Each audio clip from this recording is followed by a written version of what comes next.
ये है talks news network और आप देख रहे हैं पॉलिटॉक्स, राजनीति का कच्चा चिट्ठा। गुजरात में गोधरा कांड के दौरान 2002 में बिल्किस बानो सामूहिक बलात्कार मामले में उम्र कैद की सजा पाए सभी 11 दोषी सोमवार को गोधरा उप कारागार से रिहा हो गए। गुजरात सरकार ने अपनी क्षमा नीति के तहत सभी दोषियों की रिहाई को मंजूरी दे दी है। मुंबई में केंद्रीय अन्वेषण ब्यूरो की एक विशेष अदालत ने 11 दोषियों को 21 जनवरी 2008 को सामूहिक बलात्कार और बिल्किस बानो के परिवार के 7 सदस्यों की हत्या के जुर्म में आजीवन कारावास की सजा सुनाई थी। दोषियों की रिहाई के बाद बिल्किस बानो का पहला बयान सामने आया है। बिल्किस ने बुधवार को कहा कि इस कदम ने न्याय के प्रति उनके विश्वास को हिलाकर रख दिया है और 2 दिन पहले 15 अगस्त 2022 को मेरा पिछले 20 साल का दर्द फिर से उभर आया।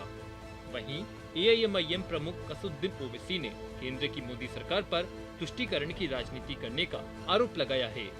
आपको बता दें, अपने साथ हुए गैंगरेप और परिवार के 7 लोगों की हत्यारों की रिहाई की खबर सुनने के बाद अनुभव शेयर करते हुए खुद बिल्किस बानो ने बताया कि जब मैंने सुना कि जिन 11 दोषियों ने मेरे परिवार और मेरी जिंदगी को तबाह किया था और मेरी 3 साल की बेटी को मुझसे छीना था, वो आजाद हो गए हैं, तो मेरे पास कहने के लिए शब्द नहीं है।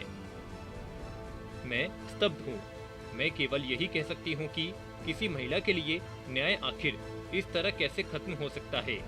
मैंने अपने देश की सर्वोच्च अदालत पर भरोसा किया, मैंने सिस्टम पर भरोसा किया और मैं धीरे धीरे इस बड़े आघात के साथ जीने की आदत डाल रही थी।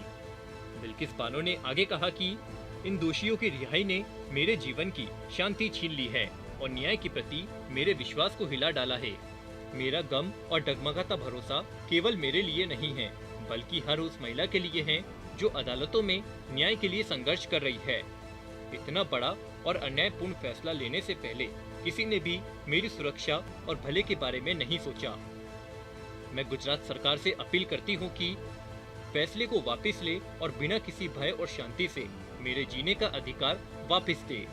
वहीं गुजरात सरकार द्वारा बिल्किस बानो के साथ गैंगरेप करने वाले और उसके परिवार के 7 लोगों की हत्या करने वाले दोषियों की सजा माफ करने पर गहरी नाराजगी व्यक्त करते हुए असदुद्दीन ओवैसी ने कहा कि अब रहा सवाल प्रधानमंत्री के भाषण का, जिसमें उन्होंने महिलाओं के बारे में बात कही है। हम प्रधानमंत्री से पूछना चाह रहे हैं कि ये आपका अमृत उत्सव है क्या, कि जिस महिला को जो 5 महीने की प्रेग्नेंट थी, जिसके साथ बलात्कार हुआ, 11 लोगों ने मिलकर उसका रेप किया और उसके परिवार के 4 महिलाओं का रेप और मर्डर कर दिया। बिल्किस बानो को उसके पड़ोसियों ने, जो उसको जानते थे, बिल्किस बानो जो 5 महीने की प्रेग्नेंट थी, उसका बारी बारी से 11 लोगों ने उसका रेप किया।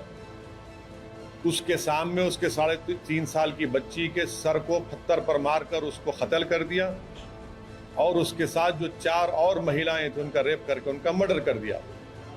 और ये तमाम के तमाम करने वाले बिल्किस बानो के पड़ोसी थे। बल्कि जब बिल्किस बानो का रेप हो रहा था तो जो बिल्किस बानो अपने हाथ में चूड़ियां पहनी हुई थी, वो अपने पड़ोसी की दुकान से खरीदी हुई चूड़ियां थी।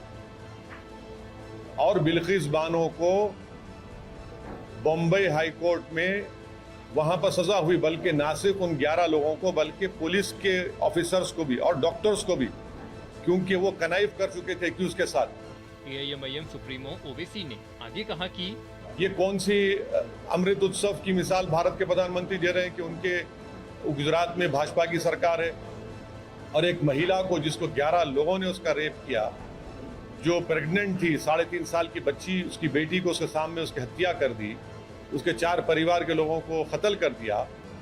ये कौन सा है? ये सुप्रीम कोर्ट ने जरूर कहा था एग्जामिन करो, सुप्रीम कोर्ट ने कहा नहीं था ना कि छोड़ दो। बल्कि इसके साथ ही ओवैसी ने जो भी कहा है कि अगर आप छोड़ना चाहेंगे तो फिर आप क्यों नहीं छोड़ते मुंबई ब्लास्ट में जो रुबीना मेमन है, 17 साल से वो भी जेल में है।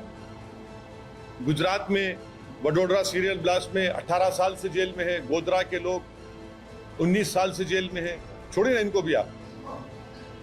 जो भी डिसीजन भाजपा लेती है वो एक रिलीजियस समुदाय के हक में हमेशा लेती है और कंप्लीटली बायस्ड होकर लेती है।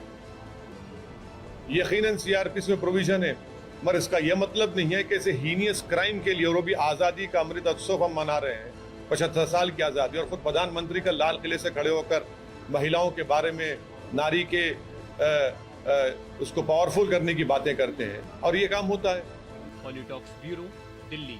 ये है टॉक्स न्यूज नेटवर्क और आप देख रहे हैं पॉलिटॉक्स, राजनीति का कच्चा चिट्ठा।